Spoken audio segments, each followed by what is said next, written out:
In July 1982, the adventurous Mary Chipperfield arrived on the outskirts of Alice Springs wearing her sturdy khaki safari gear and clutching an ancient paper map as she prepared to cross the vast and dangerous Australian Outback. Her rugged 1974 Land Rover ploughed through the towering red dunes of the Western Desert, while she navigated the silence of the horizon using only her old brass compass and an unreliable shortwave radio. Disaster struck in the heart of the desolate wilderness when a violent metallic shriek erupted from the engine, followed by thick clouds of black smoke that left her stranded in the crushing heat of the midday sun. Mary frantically labored under the blistering 48-degree heat, using her heavy steel wrenches to salvage the broken machinery, but the engine remained dead and her hope began to wither with the fading light.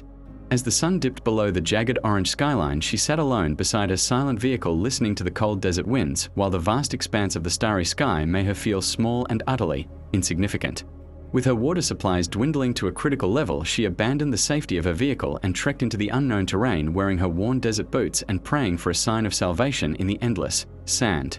Exhaustion eventually forced her to collapse into the shifting dunes, where the relentless heat triggered terrifying hallucinations of shimmering rivers that teased her mind and pushed her toward the edge of complete despair. At the first light of dawn, 3 mysterious members of the local Aboriginal tribe appeared silently from behind the thorny acacia bushes, watching her with ancient eyes that seemed to hold the secrets of the parched earth. She followed the nomadic group across the harsh and unforgiving rocky ridges as they moved with a supernatural grace that allowed them to navigate the brutal landscape where she struggled to find her own footing. They arrived at a hidden sanctuary nestled deep within a labyrinth of granite rocks where a small fire crackled, and the air carried the comforting scent of wild desert herbs, providing her with a momentary respite.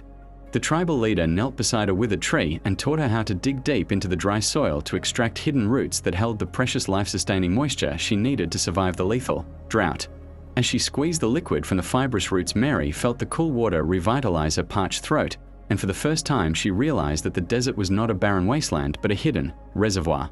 Under the cloak of darkness, the group gathered around the embers and hummed rhythmic low-frequency vibrations that the leader explained were ancient songs meant to guide travelers and harmonize with the shifting winds. Mary spent weeks living in profound symbiosis with the tribe, learning to hunt small desert lizards and deciphering the complex patterns of the sand, which told her exactly where to find shelter before the arrival of a storm.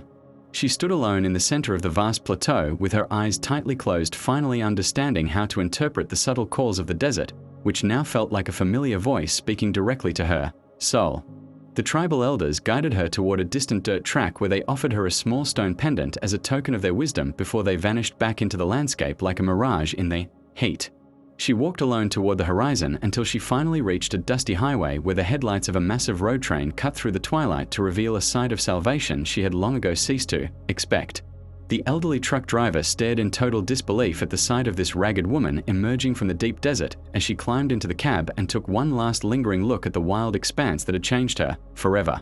Back in the crowded city, Mary sat in her office surrounded by the deafening noise of modern technology, but found herself unable to reconnect with the world she had left behind after her spiritual transformation. She clutched the rough stone pendant in her hand and smiled with a quiet wisdom, knowing that while she had escaped the physical clutches of the desert, its mysterious and haunting voice would remain etched within her heart.